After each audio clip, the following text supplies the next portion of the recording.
Thank you for standing by. My name is Kathleen, and I will be your conference operator today.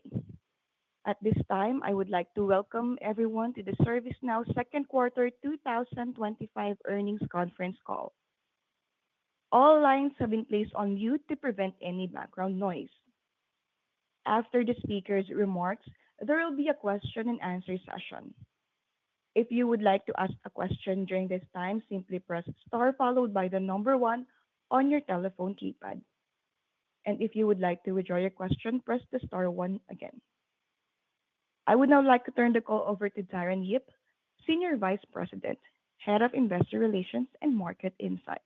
Please go ahead. Good afternoon, and thank you for joining ServiceNow's second quarter 2025 earnings conference call. Joining me are Bill McDermott, our Chairman and Chief Executive Officer, Gina Mastantuono, our President and Chief Financial Officer, and Amit Zavery, President, Chief Product Officer, and Chief Operating Officer. During today's call, we will review our second quarter 2025 results and discuss our guidance for the third quarter and full year 2025. Before we get started, we want to emphasize that the information discussed on this call, including our guidance, is based on information as of today and contains forward-looking statements that involve risks, uncertainties, and assumptions. We undertake no duty or obligation to update such statements as a result of new information or future events. Please refer to today's earnings press release and our SEC filings, including our most recent 10-Q and 10-K, for factors that may cause actual results to differ materially from our forward-looking statements. We'd also like to point out that we present non-GAAP measures in addition to, and not as a substitute for, financial measures calculated in accordance with GAAP. Unless otherwise noted, all financial measures and related growth rates we discuss today are non-GAAP except for revenues, remaining performance obligations, or RPO, current RPO, and cash and investments. To see the reconciliation between these non-GAAP and GAAP measures, please refer to today's earnings press release and investor presentation, which are both posted on our website at investors.servicenow.com. A replay of today's call will also be posted on our website. With that, I'll turn the call over to Bill. Thank you, Darren, and welcome everyone to today's call. ServiceNow's Q2 results were outstanding. They continue our long track record of elite-level execution, and we are at the forefront of enterprise AI. Subscription revenue growth was 21.5% in constant currency, 2 points above our guidance. CRPO growth was also 21.5% in constant currency, 2 points above our guidance. Operating margin was 29.5%. That's over 2.5 points above our guidance.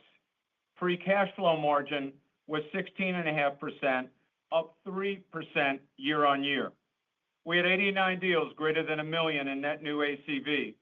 11 of those deals were greater than $5 million in net new ACV.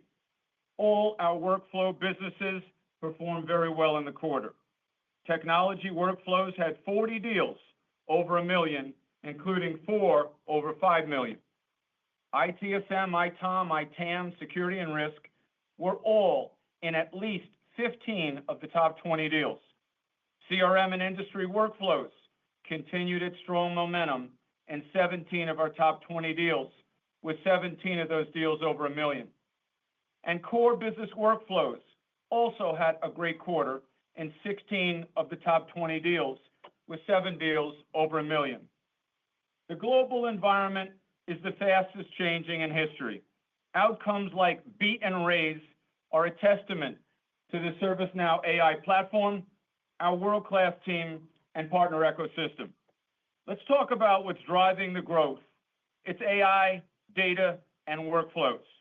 On AI, Now Assist net new ACV to date beat expectations once again in Q2. Our key AI Pro Plus deal count, including ITSM, CSM, and HR, was up over 50% quarter on quarter. We also closed our largest Now Assist deal to date at over $20 million. We had 21 deals with 5 or more Now Assist products, and Plus products were included in 18 of our top 20 deals. The AI hype cycle has not slowed for good reason. Enterprises in every industry and every region of the world have AI transformation as priority number one. IT budgets are highly resilient and increasingly focused on strategic, mission-critical AI platforms. Our position is highly differentiated because AI work is cross-functional work. ServiceNow integrates the entire tech stack, on-prem or in the cloud, any system, any LLM, any data source, and we bring all of that data into a single model. From there, we elevate into the workflow layer, where you take action on that data wherever it lives. Then we move into the AI layer, not just automation, but true AI agents executing real tasks to drive outcomes across business processes: hire to retire, procure to pay, design to product, quote to cash, and sale to service. The long history of enterprise tech can be described in a single word: pain. That's because people and devices and apps and data and clouds, they don't work well together. Without ServiceNow, we run the real risk of a new generation of pain, this time with AI agents scattered around like spare parts. We have no intention, ladies and gentlemen, of allowing that to happen. Control Tower isn't just a name for our solution. It's the ultimate metaphor for how ServiceNow helps customers govern the agentic enterprise. We help customers take advantage of everyone's innovation, ours and others. We put investments together. We make it all work. With demand as high as it is, our next AI program is called Now Next AI. And this is getting our engineering teams deployed to get customers live fast. These are only a few of the many reasons you're seeing real momentum in these results. And we're only just getting started. Q2 has also showed ServiceNow's growing differentiation in enterprise data. Workflow Data Fabric was included in 17 of our top 20 largest deals. Customers recognize the value of combining data, analytics, and AI. They embrace our vision of Workflow Data Fabric and agents working together to drive faster, smarter outcomes. On the underlying technology level, RaptorDB Pro continued to gain traction, and every major region beat expectations in Q2. As I summarized earlier, all our workflows are growing, especially CRM front office workflows. The CRM opportunity for ServiceNow is massive. According to industry experts, agentic AI represents a seismic shift that could render traditional CRM obsolete. By the end of this decade, enterprises will adopt systems of action driven by autonomous front-end agents. The future isn't a CRM screen. It's omnipresent AI agents embedded in everyday tools. With our sales and order management solution and our acquisition of Logic AI, we're not just entering CRM. We're reimagining it now. We're delivering a fully integrated AI-powered front office, sales and service, streamlined operations, and dramatically improved time to revenue. And customers are responding to our innovation. We secured several notable wins with strong momentum in CRM and widespread adoption of our end-to-end capabilities. One of the largest building supply companies in the U.S. selected ServiceNow CPQ to support configuration and quoting at scale for their largest distribution network. ExxonMobil plans to implement ServiceNow AI and agents to deliver enhanced employee experiences, improved operational processes, and fast response time across its enterprise services. Standard Chartered will use ServiceNow AI Control Tower with RaptorDB to help govern, secure, and realize value from agentic AI.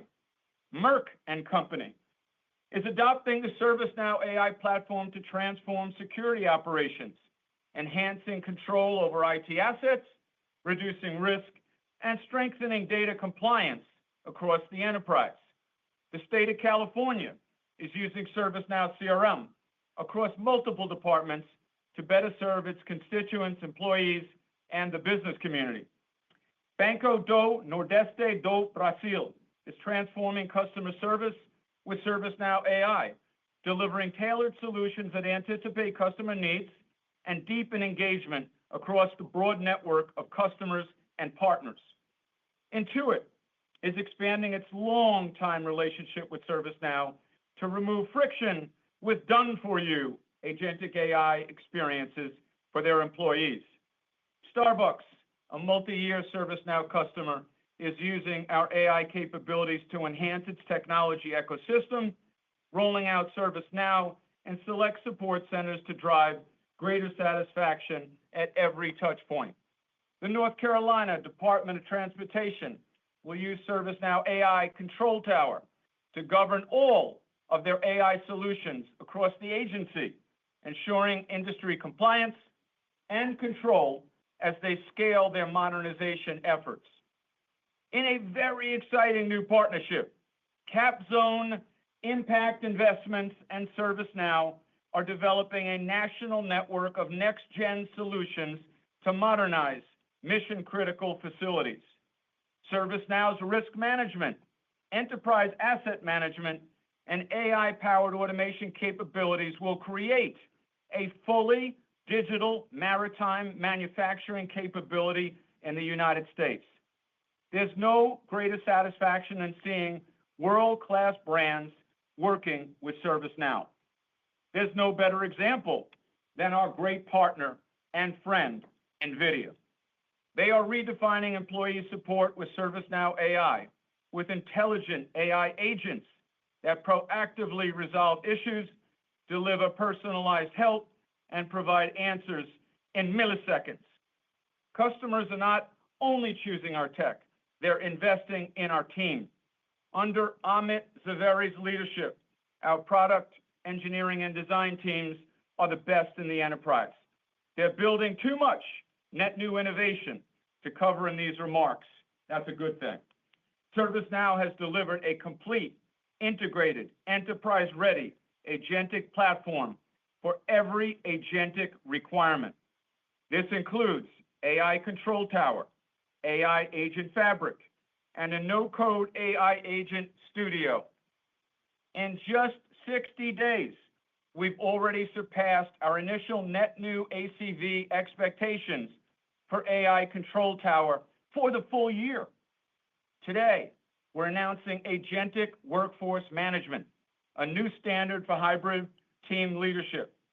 This allows employees and agents to work seamlessly and securely with each other to deliver real business outcomes. We also acquired Data.World to deliver innovative data governance, and these solutions are built for this agentic AI era, which is why it's so precious to us.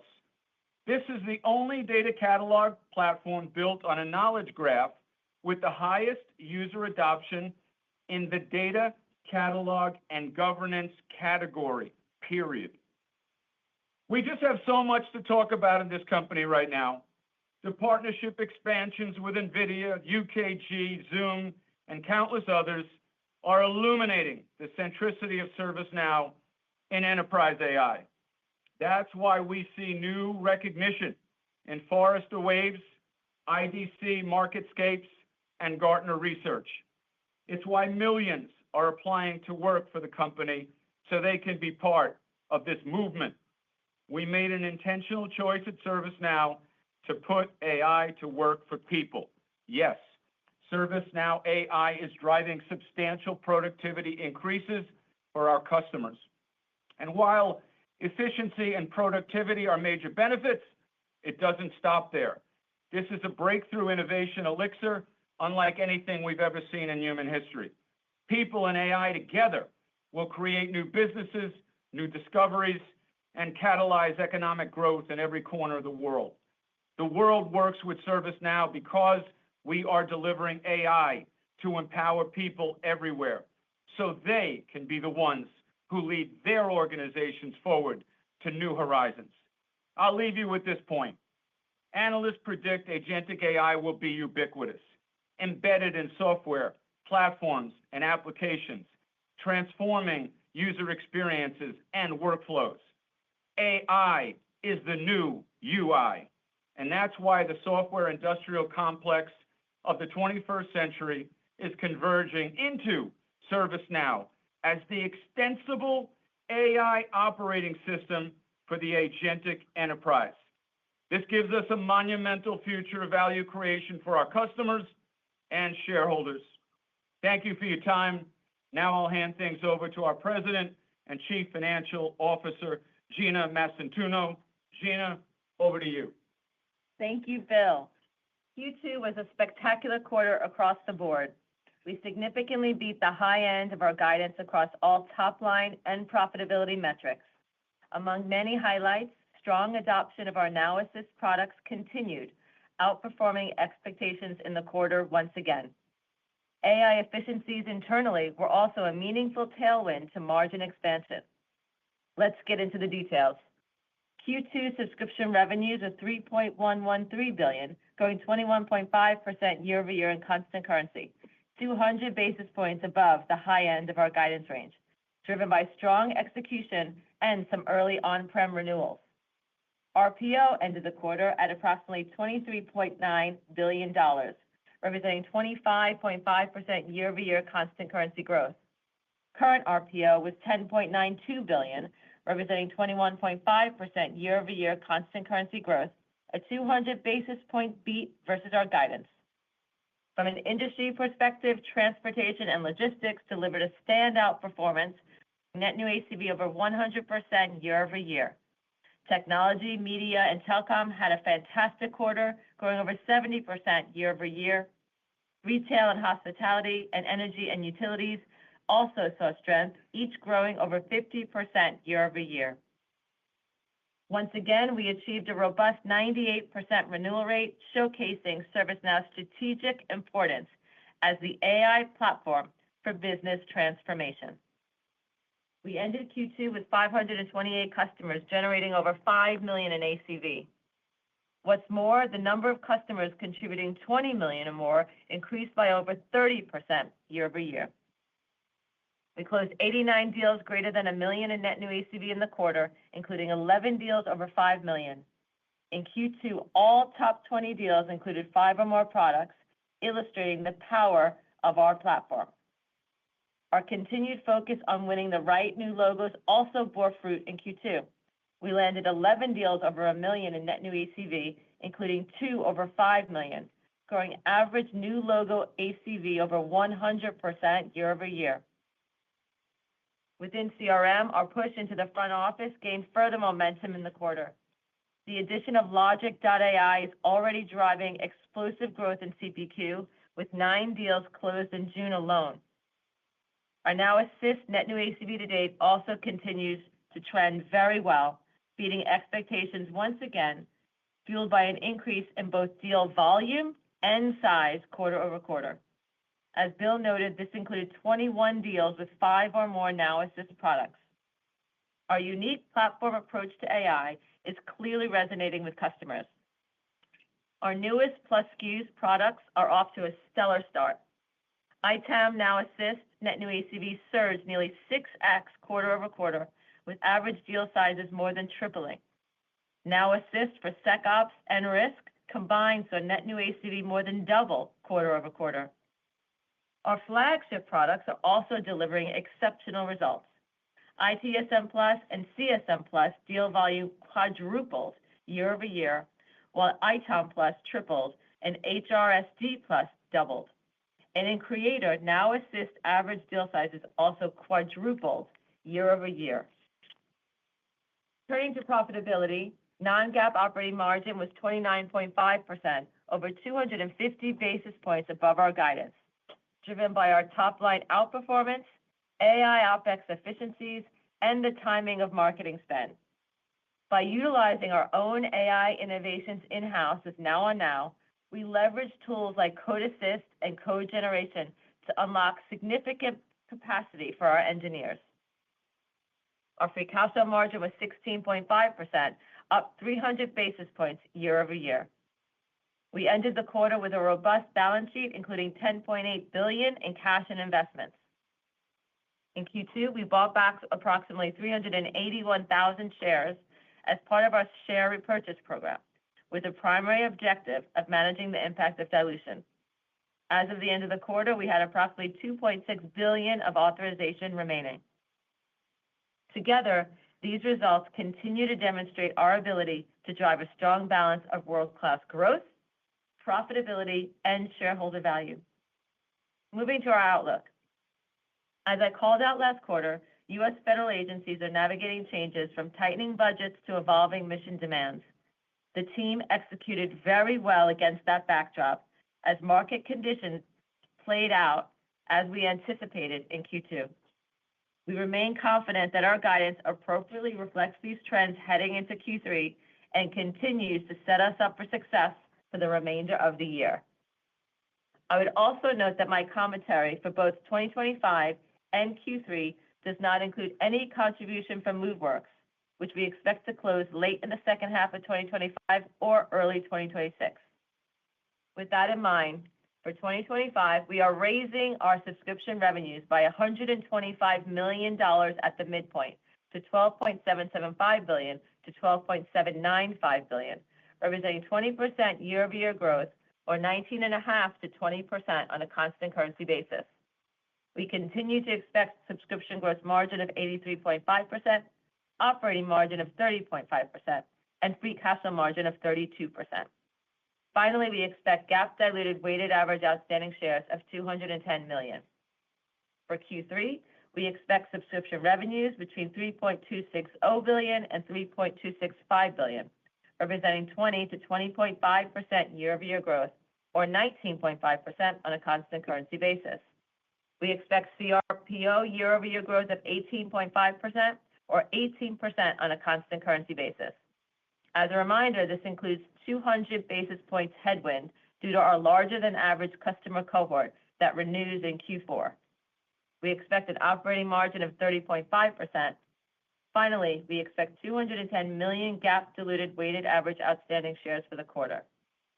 In conclusion, Q2 was another fantastic quarter, fueled by solid execution and resilient demand. With a robust pipeline and expanding market opportunities, we are well positioned as we enter the second half of the year. For countless ServiceNow customers and partners, Knowledge 2025 cemented ServiceNow's leadership in enterprise AI. The newly created pipeline is up over $1.2 billion already. This solid pipeline and the momentum we have exiting the first half of the year put us well on our way to reaching our $15 billion plus subscription revenue target for 2026, and with it, $1 billion in Now Assist ACV. This quarter's performance is a testament to the talent and dedication of our team. Bill and I are truly thankful for the relentless effort our employees put in every day. We couldn't be more honored to lead such an exceptional group. With that, I'll open it up for Q&A. Thank you. We will now begin the question and answer session. If you have dialed in and would like to ask a question, please press star one on your telephone keypad to raise your hand and join the queue. And if you would like to withdraw your question, simply press the star one again. If you are called upon to ask your question and listening via loudspeaker on your device, please pick up your handset and ensure that your phone is not on mute when asking your question. Also, please note to limit yourself with one question to allow us to accommodate others. Again, please press star one to join the queue. And your first question comes from the line of Alex Zukin from Wolfe Research. Please go ahead. Hey guys, congratulations on another clearly elite quarter. Bill, some of your peers, I think it's unclear if the demand environment has improved much, maybe, or changed much since the start of the year, but something seems different in the way that you guys are executing. Maybe you can just talk about What's driving this seemingly better than expected execution? Is it something that's changed in the traction of the AI product? Is it something that's changed in the competitive field? Maybe just what's different this year, first half, in spite of a difficult backdrop that's allowing you to maintain this level of execution? Well, thank you very much, Alex, for your comment. And I see you already got a research note out to your clients. You're moving at the pace of ServiceNow. It's called instantaneous execution. The one thing that can't easily get measured in an earnings script or in the numbers is the heart and the courage of a culture. And the heart of this is gigantic. And this hungry and humble culture that started with Fred Luddy and has continued to this day has never given up on anything. But to answer your question specifically, AI is what changed. And agentic AI is transforming the business model of every company in the world. They see the difference between ServiceNow and the other ones. And I would just sum it this way. We got the best product. Ahmed, I'm sure we'll have time to give you an update on the many innovations that have gone into the product. It's stunning. The experience is stunning, and the results that customers can derive from it is amazing. And I said for some time, nobody has to lose for us to win. But as the agentic AI story has gotten so strong and the platform's gotten so strong, the customers are looking to consolidate the past and really lean in to ServiceNow. And the business cases as a result of that customer headset change are actually getting even bigger. And that's across all industries, by the way. And, finally, and I really do want to make this point clear, AI work is cross-functional work. It is not one-dimensional into a silo. Teams work on processes across functions. Organization charts are going to change. Work is going to be AI work, and it'll be cross-functional. In our own company, we have 450,000 agents in the workflow right now. And all of the supporting functions, from customer support to IT support to risk, compliance, security, most of this is now over 80% being done by agents. So agentic is real. The business cases are extraordinary. Gina's told the street it'll be $350 million value to us this year. We think it might even be more in terms of what we can take out in OpEx, not to mention happiness and productivity. If you just think about the sales curve, for example, it's a 50% improvement in sales productivity, not to have to do the setup work. That's also true for the engineers.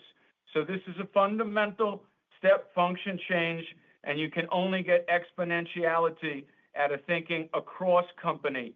Yes, you can start with us in any given silo, but we're moving out to all functions. And then when you look at the deals, all the big deals, you look at all 20 of them, they have multiple instances in those functions of agentic AI, which means we're winning at the departmental level, but we're really winning with the CEO.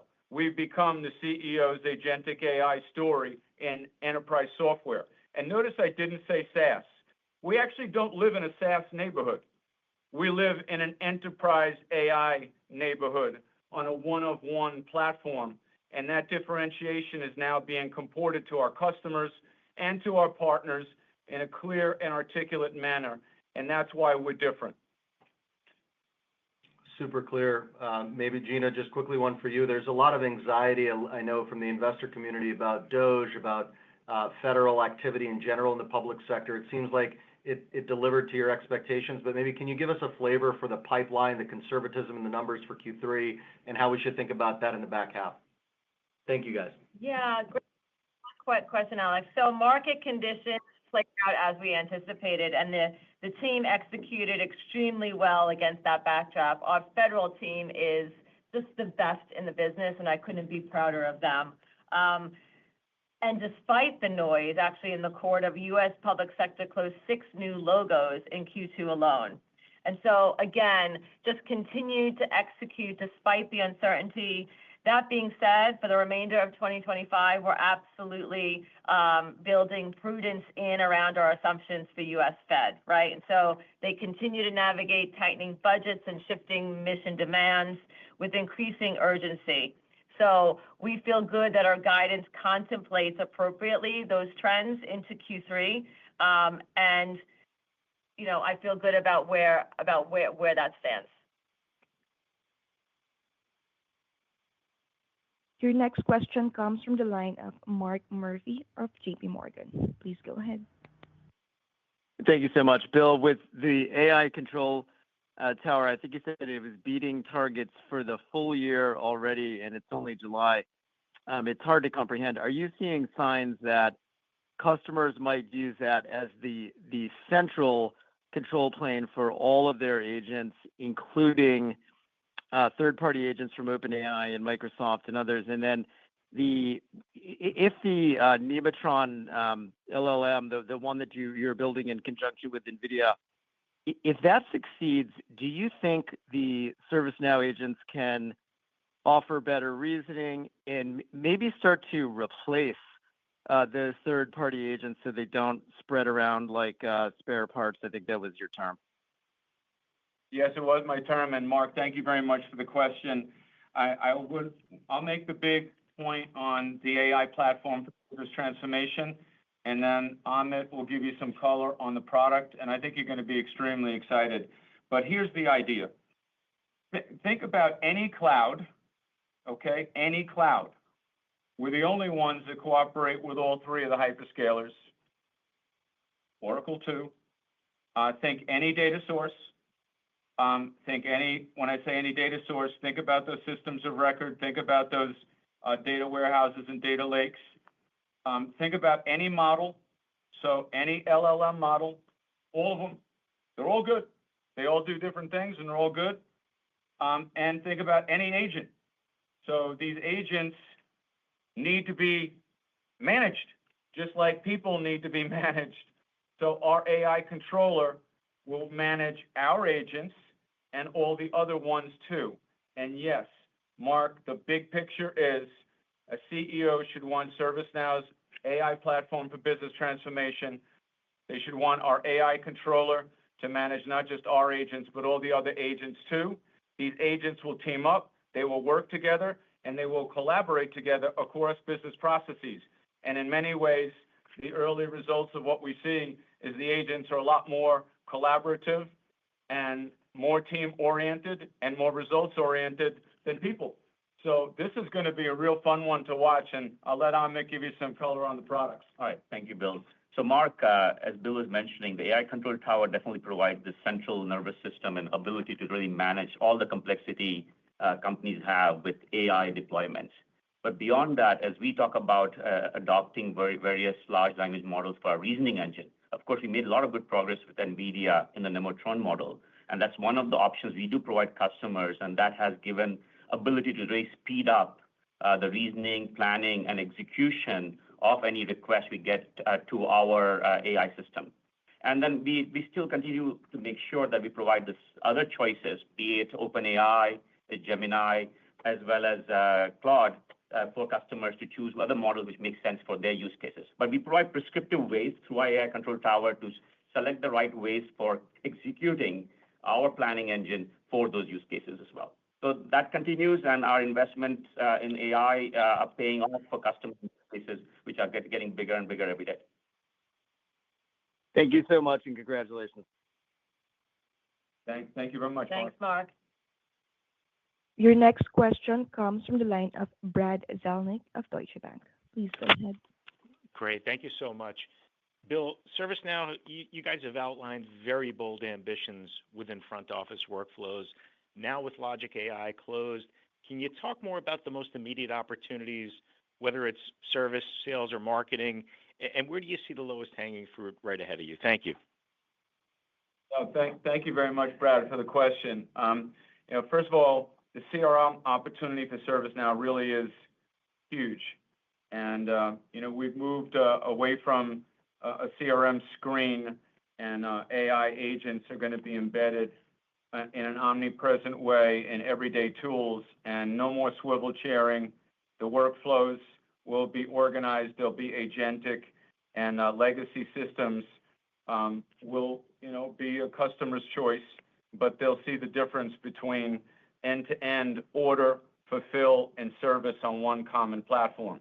And I think that's a big thing. You're going to see a lot on the order management side. The configuration, price, and quote maneuver we made is really big. To get 9 deals closed in the company we just got just tells you the pain that's out in the market right now that we intend to address. Service management is clearly something that's going to continue to excel very, very quickly. So I would say sales and order management are now coming into full view. And we're also seeing in different industries different opportunities. And one that's kind of on our vision right now is public sector, because every public sector entity across the world is following what telco, manufacturing, and many other industries have already done. They want to replace fragmented legacy CRM stacks, and they want a unified platform that's faster, smarter, and purpose-built with AI for modern business. So I think, you probably have some more color on that, Amit, but if you would like to add something, please do. So, Brad, I think in the CRM, as Bill mentioned, we are looking at doing very well in the whole CSM and FSM space, but we added on top of that the sales order management and CPQ. But the way to think about a CRM strategy is really around any kind of complicated workflows, which is outcome-driven. So if you look at customer service, you want to get an issue resolved. We are very good at that. You want to send an agent to go and help you resolve the issue. We are very good at that. Sales order management, you will get an order out. We process the whole workflow to get that order done. And similarly, on CPQ side, you want to get a quote out, which requires a very complex configuration, pricing, and multiple people involved. So if you look at any of the CRM workflows, we can pretty much solve most of those things now with our workflow engine, but we are now providing a very prescriptive ways for making it happen across the various different domains. And that's where we are winning every day. And I would just also say we do this by industry. So, for example, if you think about agentic AI for insurance, you can see an accident turn into a settled claim on the fly. And you can see our agentic AI solve the case at the point of the accident on a mobile phone. And so that workflow that Amit is talking about is tailored, tuned, and trained specifically for the insurance industry. And those agentic AI agents are agents of insurance, and they know the industry. And by the way, not everybody that gets in an accident speaks the same language. So it also can speak to the human beings that are involved in the incident in any language on the fly. So just think about solving claims management for insurance as one example. Only ServiceNow with our workflow automation, agentic AI, and the ability to really put that from the incident all the way through to the back office in real time. Only ServiceNow can do that. So it's those cases that we're focusing on. Awesome stuff. Congrats to you both and the whole team. Thank you. Thank you. Thanks, Brad. Your next question comes from the line of Kash Rangan of Goldman Sachs. Please go ahead. Great honor to follow the great Brad Zelnick. The Bill and management team, it's impressive that at a $12+ billion revenue run rate scale, you guys can put up 22% growth rate. So that's a great accomplishment. Bill, I wanted to ask you, and anybody else wants to chime in, that's great too. There is a notion that this infrastructure build out taken up on by the hyperscalers to help propel the OpenAI Anthropic models. This consumed a lot of capital and arguably a lot of IT budgets as well. And that the longer that cycle goes, the more the question becomes what to make of enterprise software. Since you are you want to be the DESCO of the 21st century, I'm curious to get your thoughts on what is, at the end of the day, the core asset of ServiceNow that will allow the company to prosper in the world of AI when there's great unknowns about what is magical, we don't know anything about the AI, but it's going to magically do CRM, it's going to automate everything by itself, obviating the need for some critical technologies that we've come to expect to be the foundational aspect of the software industry. I'm sure you have a very different viewpoint being out there in the industry, but I'm curious to get your updated take on this bear thesis. Thank you so much. Thank you very much, Cash. Those are excellent companies. They're doing very creative and exciting things, and they all want to partner with us because of our leadership in the enterprise. And so what is differentiated about us?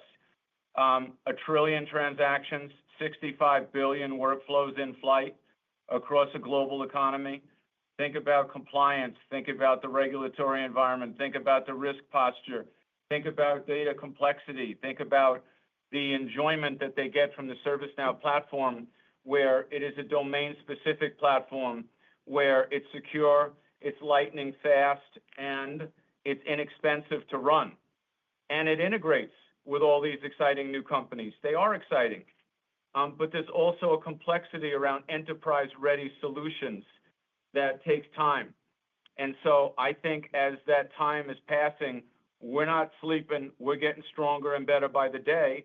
And I think they will lean on us for our enterprise-ready solutions and end up being really good partners because that'll help them prosper even more also.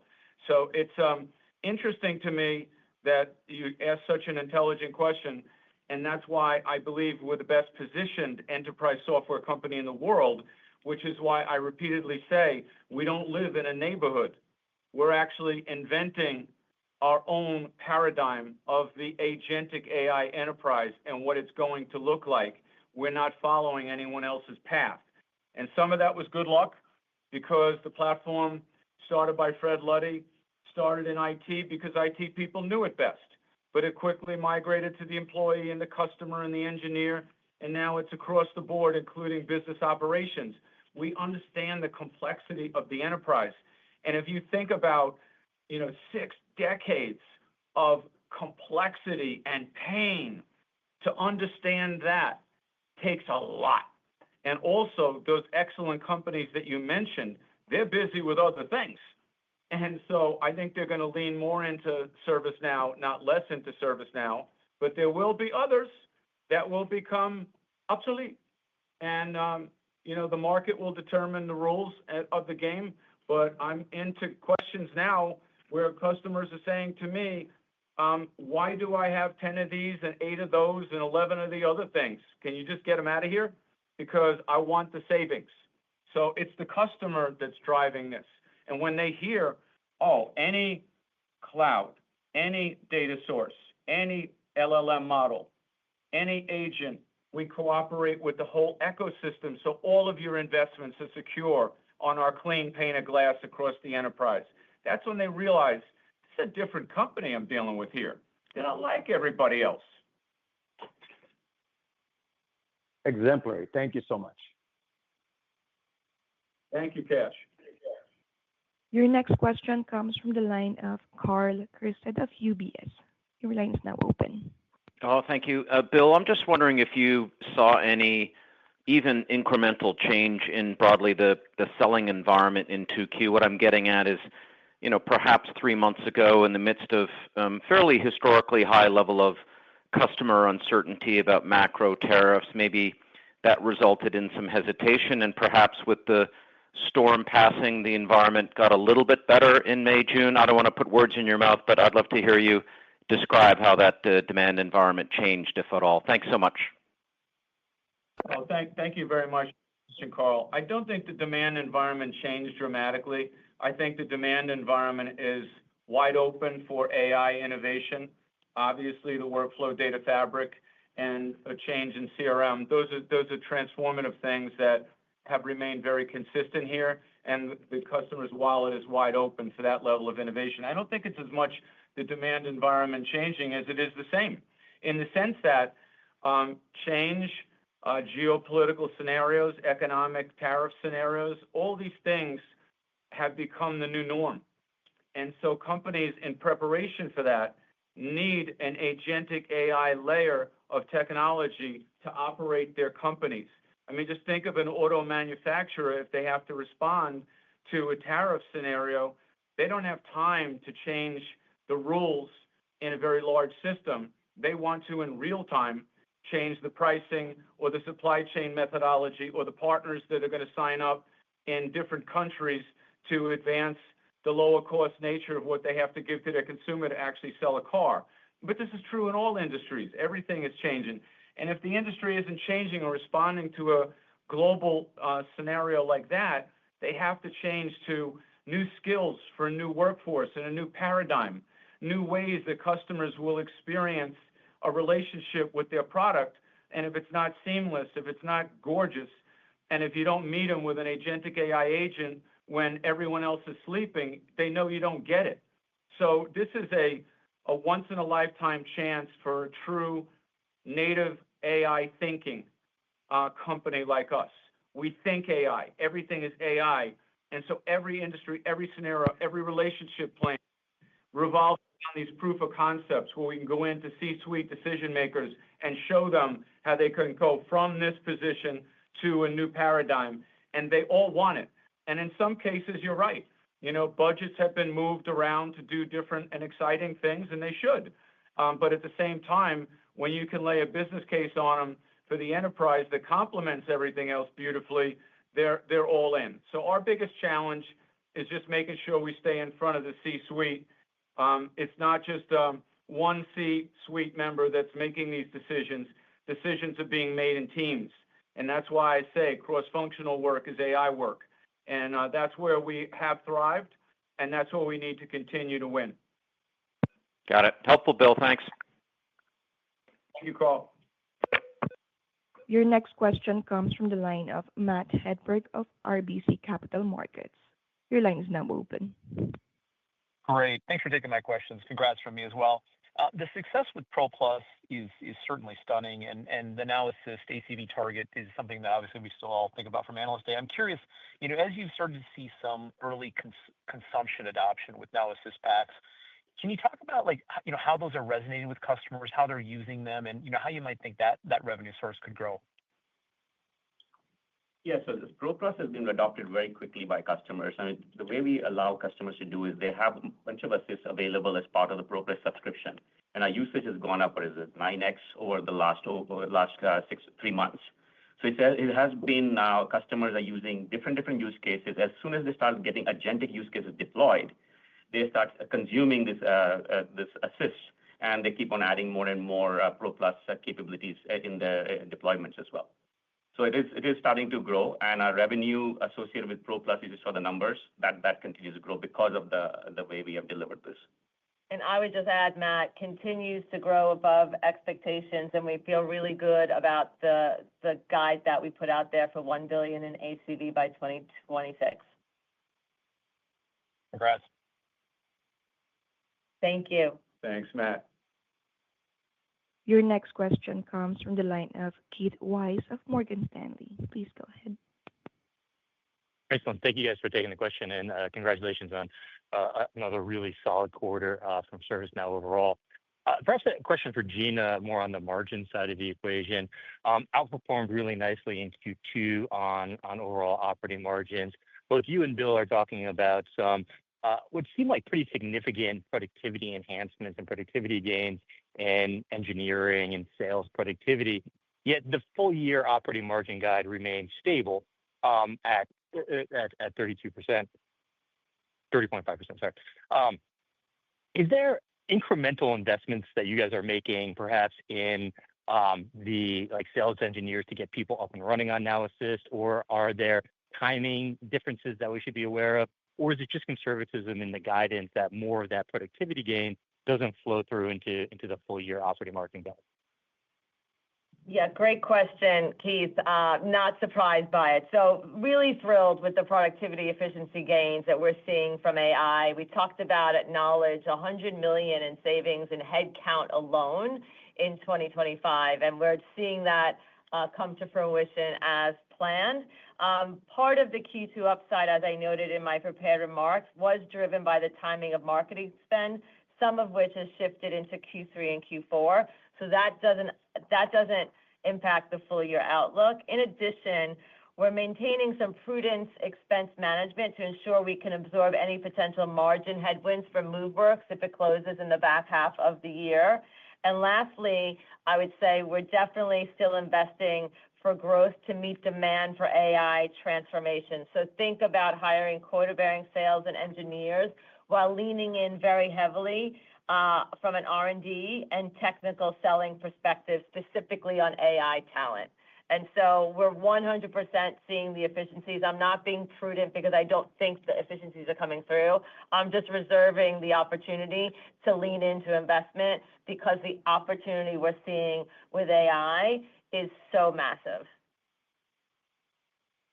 Got it. And those technical engineers that you're talking about, we've heard from other vendors like SAP last night was talking about a higher level of like engineering in the customer necessary to get people up on AI. Salesforce talked about similar dynamics. Is the cost of sale for AI just higher? Does it require you guys to have more engineers like on site to help people understand agentic, understand how to get their data together, understand all the steps necessary to actually make this work? Yeah, Keith, I think on the engineering side, one, I think AI is top of mind for every customer we speak to. Second, they want help understanding how to use this technology.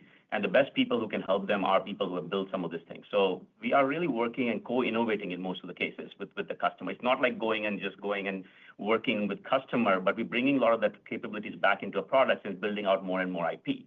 So that would be traditional engineering work. Now we're doing it with customers. So the cost doesn't go up from a sales perspective. We are just able to now create new use cases, which we get deployed to many more customers going forward, which we would have done over time anyway. So it's really not a cost equation here. It's more to do with what kind of learnings we can provide to a customer to make them successful and how we can deploy better and bigger use cases so we can grow our business as well. Right. And remember, we continue to accrete our operating margins each and every year. And so we feel really strongly that it makes sense to deploy some of these efficiencies, especially early on in this AI transition, to really help our customers get to value fast. Because as you know, as we talked about at Knowledge, once those assist packs start ramping up, that ramp for revenue is going to be large. And so the quicker we can get our customers to value, the better off they are, the better off we are. And so it's a great place for us to be investing some of these productivity gains. Your next question comes from the line of Derek Wood of Cowen. Please go ahead. Great, thanks. Gina, 2% upside to your revenue guide is pretty high relative to historic trends. Anything to call out on what drove such robust upside? Did you have a higher self-hosted mix? Was there better linearity? Did some part of the business come in much better than expected? And then the jump up and mix from technology workflows was pretty notable. Can you unpack what drove that and if you think that was more one time or a start to a new trend? Thank you. Yeah. So on your first question with the 2% upside to revenue, so number one, net new ACV outperformance with the strong execution from the ServiceNow team was just fantastic. So that's a big part of it. But yes, we did also see stronger than expected on-prem performance, which is largely driven by some early on-prem renewals from the second half of 25. And so I would say about half and half, right? So feel really good about that upside. And then on the jump in net new ACV mix from technology workflows, we talk about not looking at it from a quarter over quarter because some big deals can shift that mix pretty dramatically. And so I wouldn't read too much into the quarterly mix shift. That being said, and because as Bill alluded to in his prepared remarks, all of our workflows continue to perform extremely well. Tech workflows in particular this quarter saw some notable strength led by ITAM with over 70% growth year over year in net new ACV, followed by security and risk that grew both over 60%. And so ITAM landed its largest deal to date. So continued traction in our core, as well as great performance across the board, CRM, core business solutions, as well as Creator. So I wouldn't look at the mix in one quarter in particular, but yes, we had a phenomenal quarter with our core business. Thank you.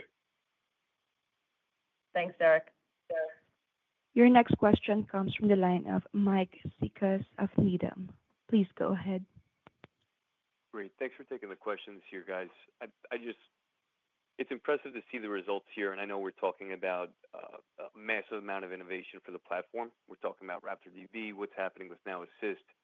I'd just be curious to get a sense, can you help unpack, I guess, new logos coming to the ServiceNow platform? Are you in any way seeing an increased volume of enterprises voting your way, just given this innovation and what you guys are tackling on the AI front? So I'll start there. So new logos coming to the Now platform are going extremely well. We've been very focused over the last several years on the right new logos, the logos who can expand with us and grow with us over time. And so not only are we really happy with our new logo growth, but the ACV of the new logo lands continues to get larger and larger each quarter. And so really feel good because these new logos are going to be the growth vectors of the future. And so while certainly a good % of our business comes from existing customers growing, those new lands remain important, and making sure that they have the ability to grow and expand with us is a big piece of that value prop. And we've been very happy with our new logo growth, as well as, again, the size of those lands getting bigger and bigger. If I can add, as Gina was mentioning, the new logos we've seen also in the commercial space, because AI is starting to give us an opportunity to have conversations with many customers who probably were not initially thinking about deploying AI across the enterprise, across the whole environment. So we're starting to have those conversations where we're unlocking a lot of new opportunities with commercial customers who are now starting to deploy simple, easy-to-use products in their environment and get advantage of AI to run efficiently.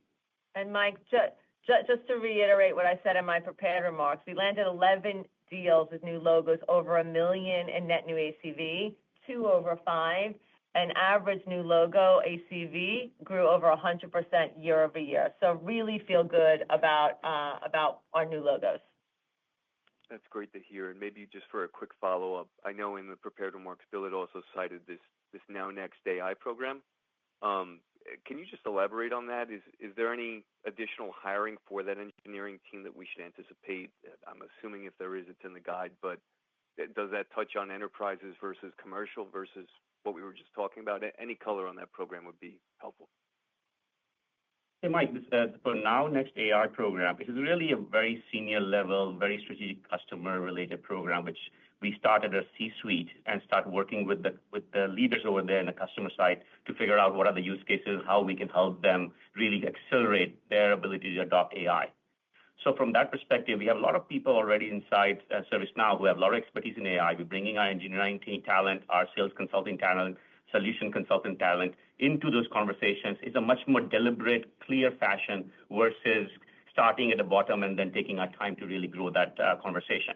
So that's really what's happening now. And a lot of the strategic discussions are leading into much broader use cases and opportunities for us, which we can go and get that delivered because the product does work today instantly as soon as we start talking to our customers about those use cases. So there's really not much additional hiring. It's really kind of taking the right kind of expertise to the right use cases and deploying it with customers. And that's working with all the large enterprises we have had discussions with. And I would just add, Mike, that any investment in hiring is 100% already in that guide. Yeah. Your next question comes from the line of Greg Moskowitz of Mizuho. Please go ahead. Great. Thank you for taking the question. Truly remarkable Now Assist momentum that you guys are exhibiting. Maybe switching gears a bit, there have been several sales leadership changes at ServiceNow over the past few months or so in the U.S., Europe, and APJ. Bill, how are you feeling about the go-to-market today across each of your 3 feeders? Thank you. Greg, thank you very much. I feel fantastic about the go-to-market. These are really proven executives. Adrian in APJ is one of the premier athletes in the enterprise software industry and had a stellar career at Oracle. So he understands the enterprise extremely well, and he understands scale. So we're at that scale stage now. So when you see us make a move, it's generally because sometimes the insiders could be looking at the biggest job of their life, and it's helpful to give them a little hand with someone who's seen the movie before, but also has appreciation for our unique culture. In America, We have Tom Hannigan, who's now got a global job because he did such a good job. And we have Steve Walters, who ran our public sector business like a finely tuned Swiss watch. So he deserved a promotion too. And, these are two great guys. And we have a really deep bench. We've been working on talent here for many years now. And with 1.5 million people that applied, I think there's plenty of people that, are ready to keep us all on our toes. And then in Europe, we have a fantastic, steady leadership at the top, and we have built out country management with the best talent in the industry, also in South America. So actually, I've never felt better. And Paul Phipps, who is now running all global customer operations, is somebody that I've known many years. He's been a superstar outside of the company. When we brought him in the company, every big challenge he's taken on, he's knocked it out of the park. And he is absolutely the right guy to run the corporation as the field general.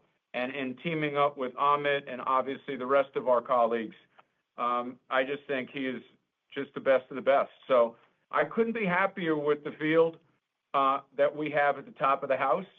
And I also know that they're keeping everybody else on their toes because we're a growth company and we expect everybody to have an elite level of execution underneath them. So the movement continues. Terrific color. Thanks, Bill. Thank you. Your next question comes from the line of Brad Sills of Bank of America. Please go ahead. Oh, great. Thank you so much. I wanted to ask a question about the business mix across the three major line items here. It's been pretty consistently in that, low 50s for technology, call it, 30-ish for CRM and industry and core business workflows, and, in the mid-high teens for creator. I wonder if the Now Assist cycle with agents, could that shift the business materially one direction or the other? In other words, could that bring you into workflows outside of IT in a more meaningful way, or do you see that balance as kind of consistent with where it is today over time as the agent cycle unfolds? Thank you. Hey, Brad. So I think definitely you saw the mix today, but with AI, we also starting to provide ability to customers to use a lot of our workflows together. So you start seeing AI kind of drive a lot of our Pro Plus and the ability to use multiple different functional area, different workflows as different functional area requirements. In terms of new areas, no doubt, as you saw the CRM emerge, we're seeing the similar kind of things happening with a lot of new workflows in build on top of Creator emerging in many different industries. You'll start seeing industry use cases emerge, which will be provided as packaged workflows for us. We're doing a lot of work in security and risk, which is completely new area. We had this incident management today for security and integrated risk management, but a lot of new areas around governance and how do you manage identity of agents and things like that across the enterprise as well. So that will create a new opportunities for different workflows as part of our product portfolio. Great. Thank you so much. And we have one more question from Peter Weed. Your line is now open. Thank you for fitting me in. Obviously, fantastic performance. And that, I guess, leads to kind of one of my top of mind topics. Gina, you talked about, remaining judicious on, budget and having capacity to invest where needed. I think over the last few quarters, the one area of headcount that has, been, more modestly invested in is sales and marketing. And I believe some of that was, leaving capacity to bring in the sales, in MoveWorks when that closes. Is there a point at which you would trigger, bringing in and hiring more aggressively if you were worried about MoveWorks not closing or that deal getting pushed out further and further? Because there seems like there's so much opportunity ahead that, you want to make sure you've got ramped reps in the field. Like, how are you thinking about that operational decision and when you might need to be bringing in more headcount there? Yeah. So what I'd say is that first and foremost, we're not worried about MoveWorks closing. It is, from our perspective, a timing issue, number one. Number two, there's lots of headcount in the sales and marketing headcount that you see. We 100% continue to invest in quota-bearing reps who are on the street, feet on the street, meeting with customers every single day. There's lots of sales operations, marketing operations in those numbers. And when I talk about AI efficiencies, you would imagine that we are seeing them across the board in the go-to-market operations as well. And so we remain very tight with Paul Phipps and his needs on the go-to-market perspective, and we will not be slowing down hiring, especially in those critical areas, especially on technical sellers as well, as we move into this AI agentic world that we're living in. So we're not slowing down there. We continue to hire, and what you're seeing is a lot of the efficiencies in the operations side of both the selling and marketing teams. And if I may just, Peter, just give a call out to our great marketing and communications department. Our brand is now the 42nd most valuable brand in the world. And our campaign and our brand ambassador, led by Colin Fleming and our great brand ambassador and friend, Idris Elba, is really resonating as we put AI to work for people. And our communications team working with Colin has truly been outstanding. And the relationship with the analyst community, the media community, the investor relations community led by Darren, we're just very proud of the infrastructure and the support that every department gives to one another to create this masterpiece called ServiceNow. So I just really wanted to register that. I'm so proud of the brand and how it's resonating in the global economy. And we're just getting started. I mean, we made like one of the biggest jumps in brand equity in the history of technology, and we're not going to stop there. We're going to keep going. Fantastic momentum, and thank you for the clarification. And it's exciting, the investment going on. Thank you very much, Thanks, Peter. Peter. And that concludes our Q&A session and today's call. Goodbye. Thank you, everyone, for joining. You may now disconnect.